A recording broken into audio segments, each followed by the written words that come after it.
Hi, Scorpio. Welcome to Higher Source Tarot for your April 2024 mid-month tarot reading. This is a reading for all Scorpio. Sun, Moon, Rising, and Venus. This is from the Sacred Destiny deck. It's going to be our theme for the reading. You have the reading of diligence. So don't quit 5 minutes before the miracle happens. We are going to consult the tarot and see how this all interrelates. What advice do you have for Scorpio, please? What does Scorpio need to know, please, for the best and highest good of all involved with Scorpio? All right, we're going to have a detailed Celtic cross-style reading, and then we'll close things off with a couple of oracle decks, a couple of oracle cards. Current situation, you got the Six of Swords. The immediate influence is Five of Cups. In your subconscious, you have you and your own energy with the King of Cups. In the distant past, you have the Knight of Wands. You have the King of Swords in the more recent past.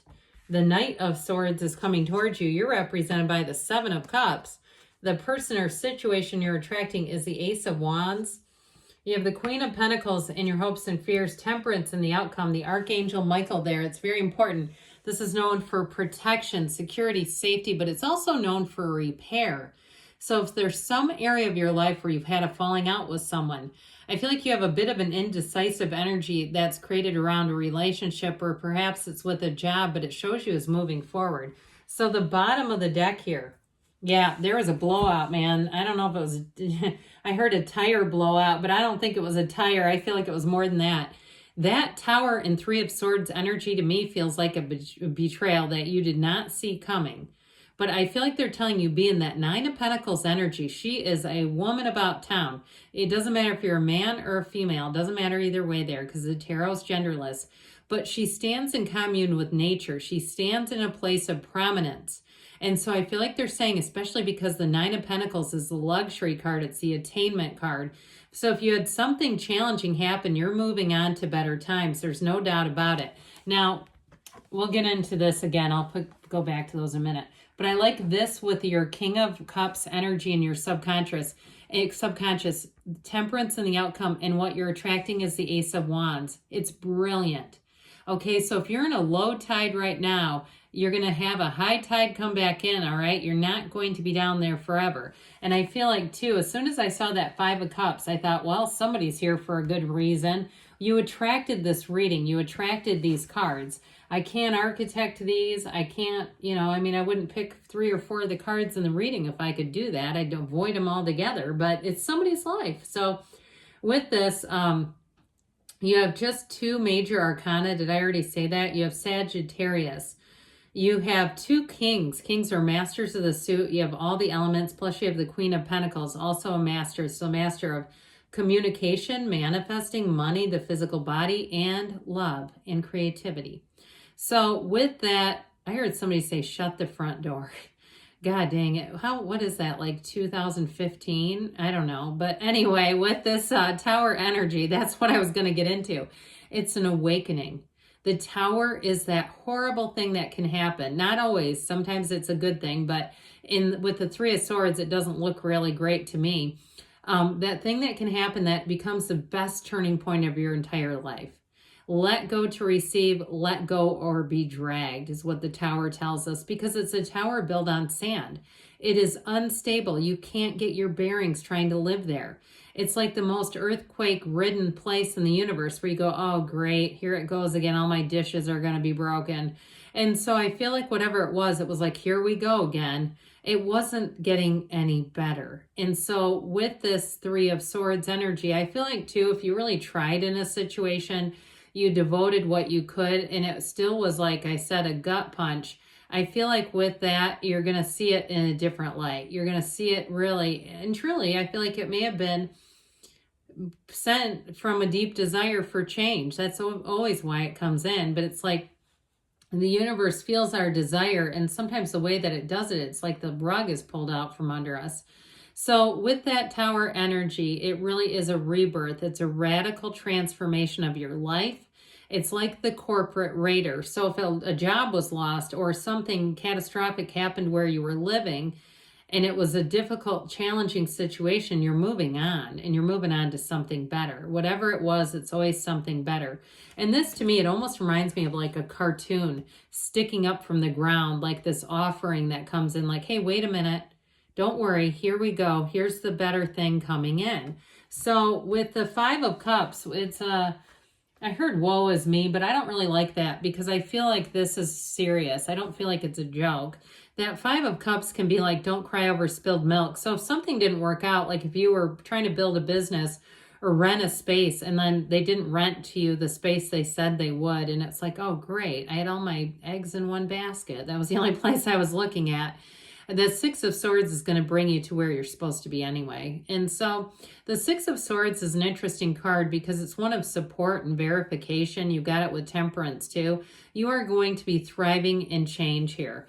This is going to move you forward. It's a card of travel too, but there's something about moving on from something that was challenging. I've said on this one too, this is like, are we done admiring the problem? Because there's two cups over here and a bridge to go home. It's like the universe is tapping her on the shoulder going, yoo-hoo, turn around. Okay, I'm over here. Come over here and I'm going to walk with you. So with that, it's a difficult change, but I do feel like with the Six of Swords, life is about to get a whole lot easier. And I also feel like too, it may have been something, like I said, it was on shaky ground and you knew deep down that it just was not really trustworthy. That's how I get it. Like there was something that happened that was untrustworthy, it might have taken you by surprise, but I feel like looking back, you'll be like Bruce Willis in The Sixth Sense. Remember that at the end of the movie? And it's like, oh my God, I never saw this coming. Am I the only one out there that didn't know until the end what was really happening? I don't know, but that was one of those movies that shocked me. I'm like, oh my gosh. Anyway, in your subconscious, you're the King of Cups. So this is the ultimate authority. It's you and your own energy. So with this, in terms of love, you have passion, you have real love, you have relationships, not just dating, but all relationships built on trust. Because with this King of Cups, it's the ultimate confidant. This is your rabbi, your priest, whoever you go to for confession. This is the therapist or the attorney who's bound by all kinds of confidentiality rules. Now, I say that sort of jokingly, but what I mean is in this energy, you're going to attract people who you can talk to, and they're not going to tell people your innermost secrets, things you worry about, things you've done that perhaps you're embarrassed about. This is attracting somebody too in terms of a relationship who is emotionally available, who's mature. If you're into too, like mystical things, and you've had people kind of poo-poo you like, oh, astrology, that kind of thing, I feel like you're going to have somebody who's rather open-minded. And it might not be their interest, but I feel like they're going to be like, that's kind of cool, or you do you. They're okay with it. They don't poo-poo you. And so with this King of Cups, you're going to attract all good things. It's a great card to have in your subconscious because your subconscious really is dictating your physical waking life. As much as we sometimes struggle to understand that, and a good measure or barometer of what's in your subconscious is just looking around you. What are your finances like? What are your relationships like? So that's oftentimes the beliefs that are imparted on the subconscious, which of course you can change, okay? And if you study any Neville Goddard or Joseph Murphy or somebody like that, these old timers, long time ago that they lived, they have the same teachings that modern day teachers are using today. It's like they discovered the secret to the universe many, many years ago. So with the Knight of Wands in the distant past, this may have been what caused the Five of Cups, Seven of Cups, Three of Swords energy in this reading.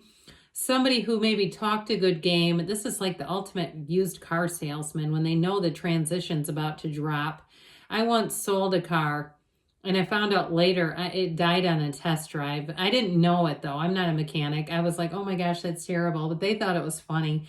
But anyway, it was at a dealership. So with this Knight of Wands, it is somebody who promised something and didn't deliver.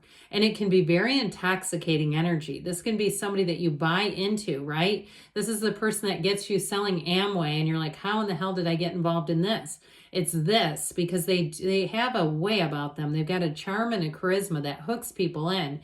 And I feel like with this, if you found that this person was not reliable, that they made promises they were not going to keep, I feel like you're going to King of Swords them with this energy because you have both the King of Cups and the King of Swords.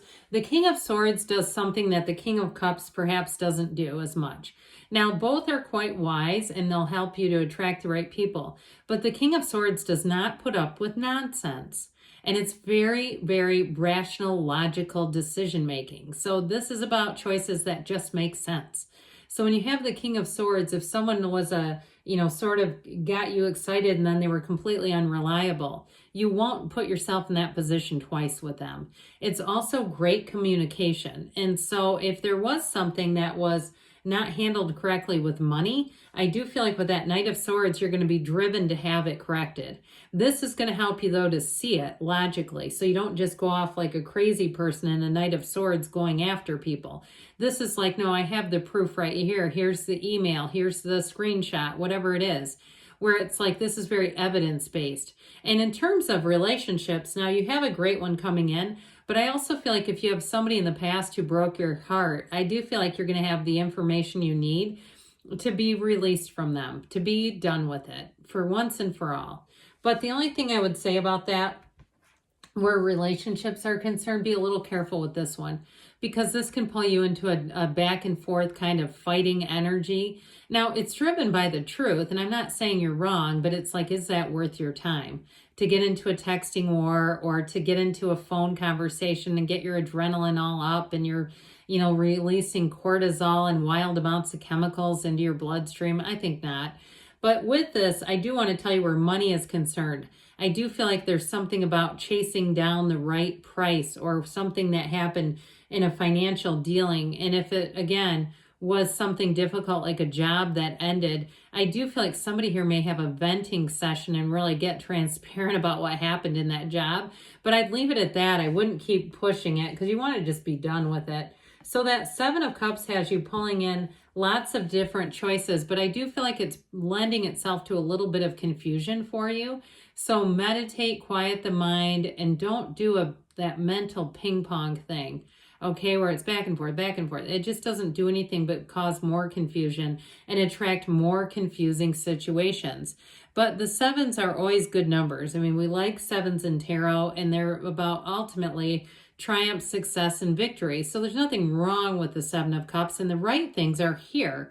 It's just about being able to kind of control your own energy, your mind, quiet things down a bit so you can really see things for what they are. Now, I will tell you, though, this is also take off the rose-colored glasses. And so I started putting it down. It's like they pushed me to pick it back up and said, no, you need to cover this.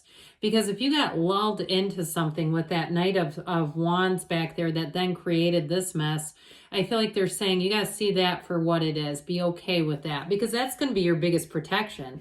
So you have a great situation coming towards you with this Ace of Wands. It'll feel magical. You're going to be empowered again. If you felt disempowered, you're back on the saddle. You're back in your throne again. And with this Ace of Wands, it's a new beginning that makes you want more of it. Okay, so it's like you can kind of shake it off. Whatever happened, you just shake it off and you go into this new beginning that feels amazing. With a love interest, it's someone who's very passionate about you. And I also feel like, though, they're quite committed, and there's something about them that's got a very non-judgmental way about them. So if you do have some things that you think, well, some people might think this is weird, they're not going to think that. They just don't, that's just not who they are. But with this Ace of Wands, you're going to be moving forward in a brand new way. So with the Queen of Pentacles here, she helps you bring in money and abundance. So if you were temporarily worried about finance, or you're saying, no, I'm still paralyzed in fear about money, I do feel like you're going to have new avenues, new ways to make money coming in. And if something didn't work out the way you thought it was going to, that's going to be better as a result.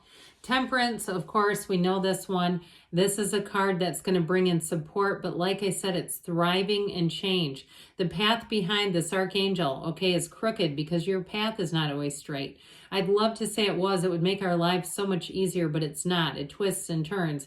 It is a card of moderation, so I do feel like they're telling you be careful with any kind of exchanges. Like, don't let somebody get the best of your temper. Remember, temperance, okay? We temper and redirect. But with this, it's also a card of great healing. So if you're an owner of a broken heart, your heart will be healed and you have love coming in. All right, so now we cut the cards. These are now the middle cards, okay? The moon, pay attention to your intuition at this time and move ahead confidently. All right, I love that card. It's very auspicious. Your intuition matters. You have, this is from the Whispers of Love, the union of hearts, a love connection defies explanation. I do feel like you have somebody here who's going to be a lot more easygoing for you and very, very loving. Good things are on the way for you, Scorpio. I love you, and I'll be back again soon.